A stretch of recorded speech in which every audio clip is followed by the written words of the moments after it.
Bookwarm Games, Episode 7, The Pursuit of Happiness. Welcome back, I'm Wesley Shantz, and this week we'll look at Twoson and Happy Happy Village, thinking about the themes of wisdom, courage, friendship we've developed a bit so far, as well as a few new spins on cats and cults, and a few other interesting parallels between these towns. First, I want to thank Steph for always listening to me read my scripts through aloud before I record. In giving talks, I find it really helps to have an audience. Just as with writing, I'm helped by a reasonable deadline. I'm really pushing it this week.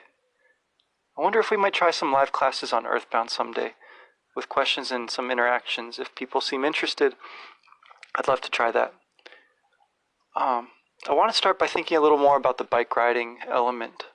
This opportunity that Ness has briefly, which seems to make him really happy, but in a different way than having Paula around ought to make him happy. As far as games and free time and growing up, inevitably there's things you can only do alone, like reading a book or playing a one-player game. And they can be deeply rewarding, but somehow there's always the wish to be able to share them. And then in other moods, you might want nothing more than to be left alone to get to do those things, to contemplate by oneself, to practice an instrument, to compose a poem. There has to be room for that. And then there are things that a lack of privacy that destroys, or at least it deforms and prevents them reaching their true potential. And in our haste to enjoy them, we sometimes run the risks of distorting our own selves, casting those around us into doubt. I bring this up because I'm hoping that these transmissions and these works in progress are conducive to the sanctuary of thought for myself and for others, and not distractions from it. In my intro here, I've invited the comparison to viewing pornography, to masturbation, whether intellectual or, as the dude says, manual. It's a glaring but a little discussed, and understandably so, fact that a good deal of what people use the internet for when left to themselves is not to go in search of enlightening things to read or listen to. Though the great works of the past and the present are all pretty much freely available on there. And a whole lot of people out there are ready to talk about them. But instead, people just look at erotic images. And that's a shame. To make oneself not the town bike, but the worldwide bike, ridden by the succubus. The parallel here with video games, I know it's a little cringeworthy, but I think it's a natural counterpart to last week's episode, which dealt with the ideal, as symbolized by the star and embodied in Paula. I think we need to consider this week how the potential for good can go so mightily astray. And partly it's brought to mind because I was remembering this article I read once and have never really been able to find since. I even emailed the author at some point or found him on Twitter and asked him about it.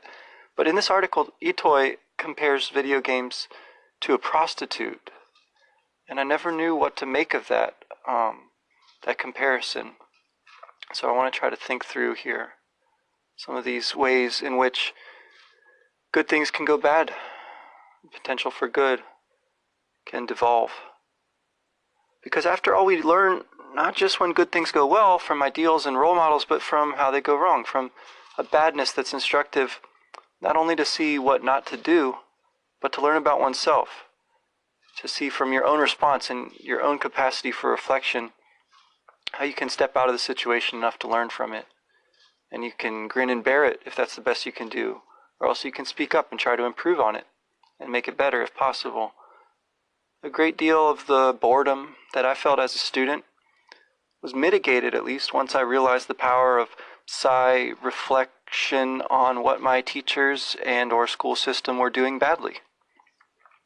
But first, a certain innocence has to be lost. For one looks up to role models or despises negative ones naively, on the one hand, or with self-awareness. And once there's self-awareness, there's a responsibility there. So trying to recapture an innocent unreflectiveness might be part of the appeal of playing video games, just for fun. playing at arcade bars while drinking, as we did in Turtles in Time and the 4-player Pac-Man last week. But the transformation that comes when the ideal betrays you is not something that can, then, innocence is not something that can be recaptured, because you can't step in the same river twice. So turning to Earthbound, let's get into some of the reversals here. Because the second your sanctuary spot that's deep in the caves past Happy Happy Village is Lilliput Steps. And that name alludes to myths of little people, fairies, and spirits. These myths are universal, just like those of the giants. And these little steps show you you're on the right track, only they're so diminutive, whereas the first was enormous. And you can interpret this as reflecting your own growth, perhaps. The shrinking of the numinous, the magical, that go hand in hand. The specific literary reference seems to be to Swift's satiric masterpiece, Gulliver's Travels, which is chock full of reversals. You have Gulliver going to a land of giants, Brobdingnag, after first going to a land of Lilliputians. That word Lilliputian, like chortling, has entered the language thanks to its aptness, its sound and sense, how they agree, seem to fit and find a place where we didn't have a good word before. Now, for all the satire on the different islands he visits, in every case the main butt of the joke seems to be most severely and caustically Gulliver himself, the great traveler, the sensible hero of all these fantastic adventures. Turns out to be petty and cruel and short-sighted and boring Gulliver. But more than that, perhaps, the irony lies for us in a more general point here, that Swift, like Shakespeare, wrote so that his work would fly off the shelves. It would thrill people. And yet now it's really, well, I don't know, seems to be hardly read, even when, or perhaps because, it's assigned. It seems to be enough for some people for a thing to be held up as an ideal, for them to sharpen their knives or dismiss it out of hand. One other funny connection to Lilliput Steps is in a little-known work from Tolkien's youth, his poem Goblin Feet, which he later heaped scorn upon. But nevertheless, it shows him at an early stage of poetic and creative career, with the image of the footprints, of course, connoting not only paths and journeys, and the hint of a presence that's now past, but the word feet is also used for the metrical units of traditional poetic forms. You have iambic and dactylic feet, and so on. Anyway, courtesy of TolkienGateway.net, so I can't really vouch for its accuracy, but this is a hard text to find, so here's a taste of Goblin Feet.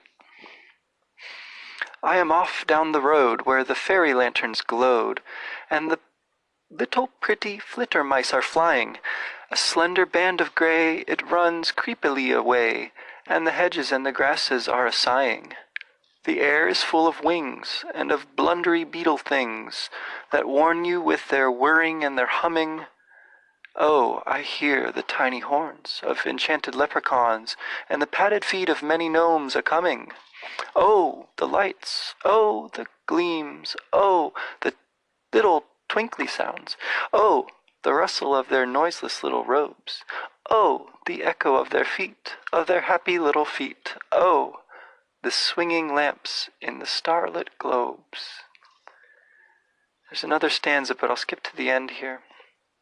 It says, oh, the warmth, oh, the hum, oh, the colors in the dark, oh, the gauzy wings of golden honey flies, oh, the music of their feet, of their dancing goblin feet, oh, the magic, oh, the sorrow when it dies. That last line is one of the few that doesn't have an exclamation point at the end, and I can only imagine what Freudians would do with that. But anyway, in this sense too, flaws are instructive, none more so than our own, if we can face them. The essence of the much misapplied term Socratic method, as I understand it, consists in allowing people to see their mistake in a light which is not immediately going to be catastrophic to life, limb, or to reputation. And this is the luxury of civilization, that we're allowed to make mistakes and not die from them. And that's kinder to the individual concerned than nature's method, which is the slow and steady process of evolution. But the responsibility of the citizen, Socrates suggests, is to care about the truth enough to question whatever seems mistaken. So, over time, Tolkien elevated his goblins into elves, and he made that last real attempt at nobility in literature. Although, I do think that Philip Pullman does him one better in Lord Asriel and Lyra. Just a short passage here from his new book. This is Lord Asriel walking around with his infant daughter in the garden. At one point he seemed to be showing the moon to Lyra, pointing up at it and holding her so she could see. Or perhaps he was showing Lyra to the moon. At any rate, he looked like a lord in his own domain, with nothing to fear and all the silvery night to enjoy. It's on page 148 of La Belle Sauvage. And earlier we hear that Lyra too, quote, looked around with a lordly complacency, about 100 pages earlier on 43. Of course, this is all seen from our narrator and then from Malcolm's perspective, zooming in the camera on him, who earlier, as we hear, was enchanted. He was her servant for life. He's quite taken with the little baby. Doesn't have a sibling of his own. Anyway, we'll talk about that in the fall, I hope. So, the vision after Giant Step was of a puppy. After Lilliput Steps, it's of a baby in a red cap. So, Ness is seeing himself from an outside perspective in an inner vision, like one sees oneself in dreams. And of course, we're all the hero of our own narratives. Maybe we're all the villain too. But it is simply affectation of, or maybe real despair, which would lead us to claim otherwise. To say, with Prufrock, no, I am not Prince Hamlet, in T.S. Eliot's Love Song, for example. I normally don't go straight to Lilliput Steps, because the bears down there and the end guy at the shiny doorway are just too hard, because it's much easier to come back after you've cleaned out Threed. Come back on a intercity bus, or else just wait until you can teleport. But this time I wanted to do things chronologically, and so I made it through the cave, leveling up a bit, slowly but surely. But then when I came up against Mondo Mole, slavering, is that a word? Slavering with toxic froth, dripping from jaws and claws, I still would have lost. But I tried Prey. That's Paula's move that she alone can do. And the dazzling light came to my aid on the first try, miraculously enough, and it was like Buzz returned from the grave. So just to pick up briefly on that idea of wondering whether it's the infant being shown the moon, or the moon the infant, and to connect in with this idea of prayer, which we'll certainly talk about more. Anyway, one of Montaigne's famous turns of phrase is, when I play with my cat, who knows if she is making more a pastime of me than I of her? I didn't, until today, know which essay that actually came from. And so I looked it up, and I intended to delve into it in this week's episode. But as I started to read this morning, I found that Book 2, Essay 12, The Apology for Raymond Sebon, where that quote comes from, is the longest essay, I think, in all of them. I guess that's why I'd never read it before. It wasn't in my selections, because it would have been as long as pretty much all of the other selections that I've ever read, just by itself. But I love to think of it, just because of that cat on the roof of the Polestar preschool. And well, it was fortunate that it occurred in a section of the book that's available on Google Books, Hackett edition that translation came from, because other online copies I consulted were garbled. Anyway, I thought this connected with the pros and cons of online resources, thinking about playing with cats the way you play by yourself, in the context of what seems to be a long essay on faith and doubt, this apology or defense of this theologian, Raymond Sebon, whose work Montaigne has translated at his father's request. Anyway, he seems to want to defend the approach that Sebon takes, this fine line between reason and faith, And then, of course, Montaigne's own skeptical nature. I have to throw in concept of doubt. It's an extremely interesting, well, from the first 15 pages or so, it's an extremely interesting example of human limitations. Right? This example of the cat, that you don't even know whether it's playing with you or you're playing with it.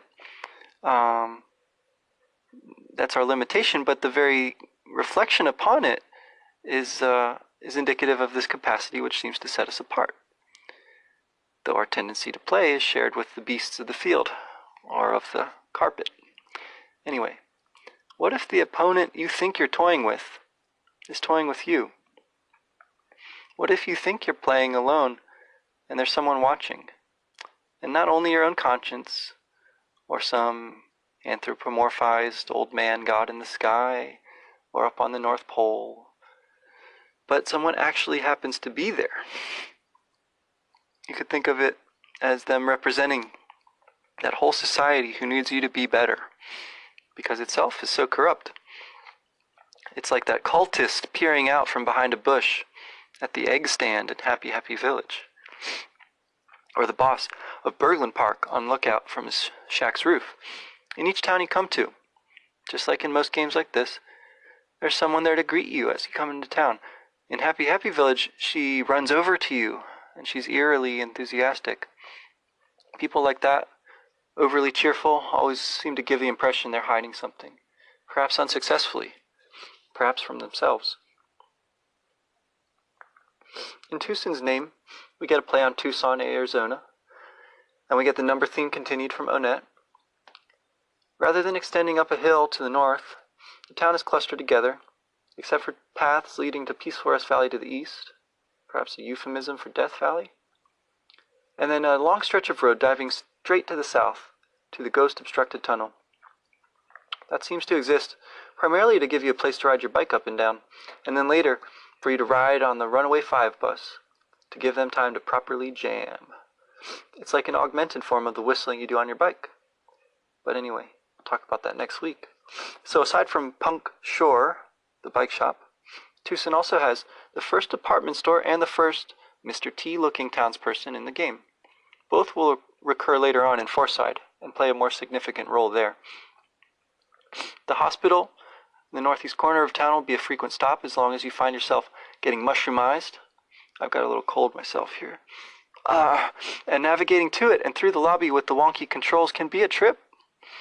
It's one of the ways in which Twoson, more than Onett, helps introduce another major theme of this game. So, the ordinary being revealed as extraordinary. The extraordinary concealed and latent in the ordinary. What we might dismiss as ordinary or rely on as ordinary, actually turning out to be quite extraordinary. What I mean by this isn't just that the way that meteorites land in your backyard and magical statues turn up in your neighbor's basement, and then there you are fighting Titanic ant and seeing a vision at a magical location. Well, all of this is more along the lines of modern fantasy, or magical realism, or of old romances and fairy tales, if you like. The incursion of the mythic into the everyday, the realization that these worlds overlap and interconnect in profound ways. Rather, I think things in Twoson are to all appearances quite normal, aside from a few walking plants and fungi, the odd talking mouse or psychic kid. And yet, within this very normalcy, you may begin to get a glimpse of the marvelous. I'm trying to say, all of these ordinary things, people shopping and driving their cars, going to the park, waiting in line at the theater, sending their kids to preschool or visiting the hospital, are all amazing when you think about them. And then when you think about them is usually when you're forced to, unless you're some sort of mystic. And when you're forced to is usually when they start to break down, if you've always been accustomed to them working. Or maybe when you come from somewhere else, where things work differently. Say, a quiet seaside hillside suburb where the local gang overruns the police briefly due to an extraterrestrial intervention in history, for example. Or when you're immersed in a new culture, in a new language, as will happen later in the game. Noticing the differences within what is, the extraordinariness of the ordinary, as well as the ordinariness of the extraordinary, because after all, something strange must happen in order for there to be a story worth telling. Something like this. We might notice how some of the parents have gone to the valley and not come back. How there's people with blue faces who fight you out of the blue. And there's strange turns of events whereby an underworld figure, Everdred, turns out to have a conscience and wants to offer a reward. And it's fine, I guess, that Cash is the only sort he can conceive of for bringing Paula back safely.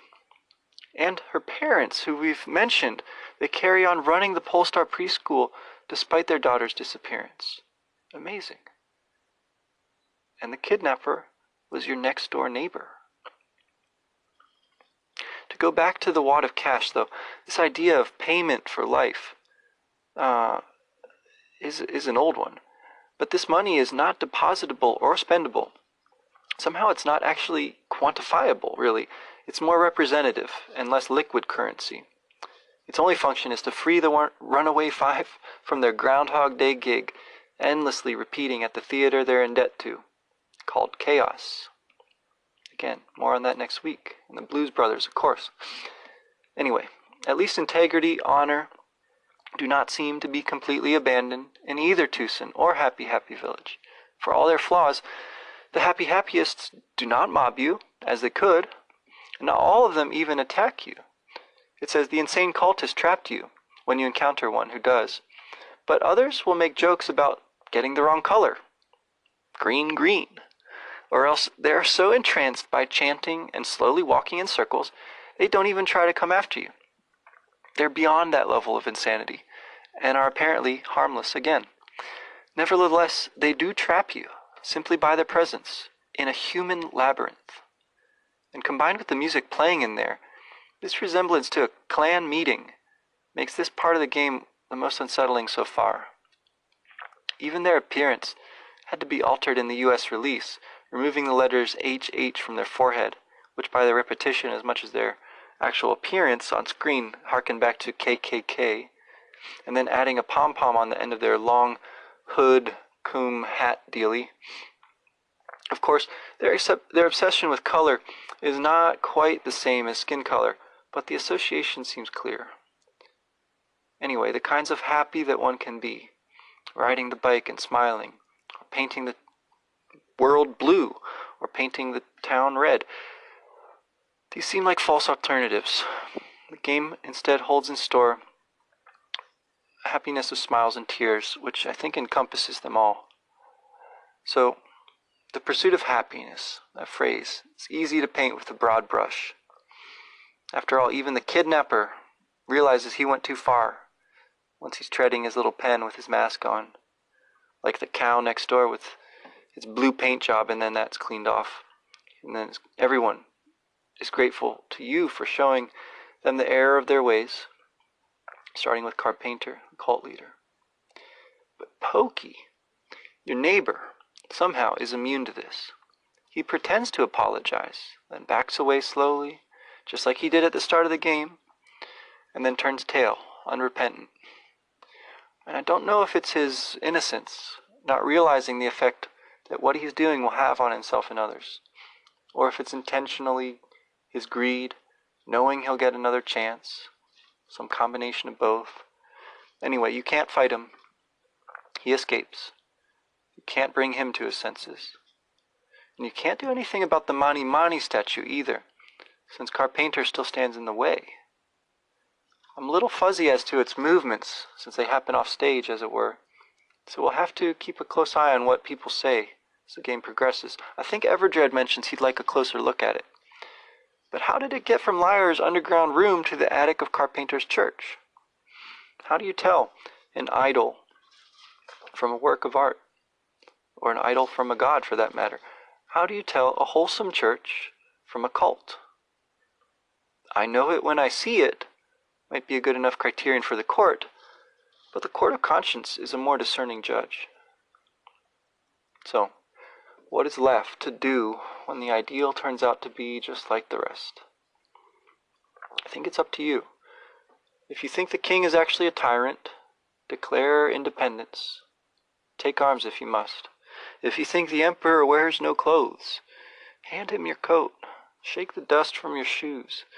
Just know that it will mean you need to frame a new constitution entirely, or just return home through the valley of peaceful rest on the rebuilt bridge. But to bemoan the state of things while doing nothing about it seems like pusillanimity, however that word is said. Anyway, laziness, or worse. Let's read, and let's talk about something better. Let's not forget our true teachers. These kinds of works, which contain so much of the good and the bad for us to learn from. To sum up, we had a scatter plot of shorter excerpts again this week, on which I thought to draw the old box and whiskers diagram and doodle in a cat's face, the cat crouched by the door. We covered some Twoson, some Happy Happy Village, touched on Gulliver and Raymond Sebon and the Founding Fathers, and we'll look forward to the Runaway Five and Blues Brothers next week. Till then, take care.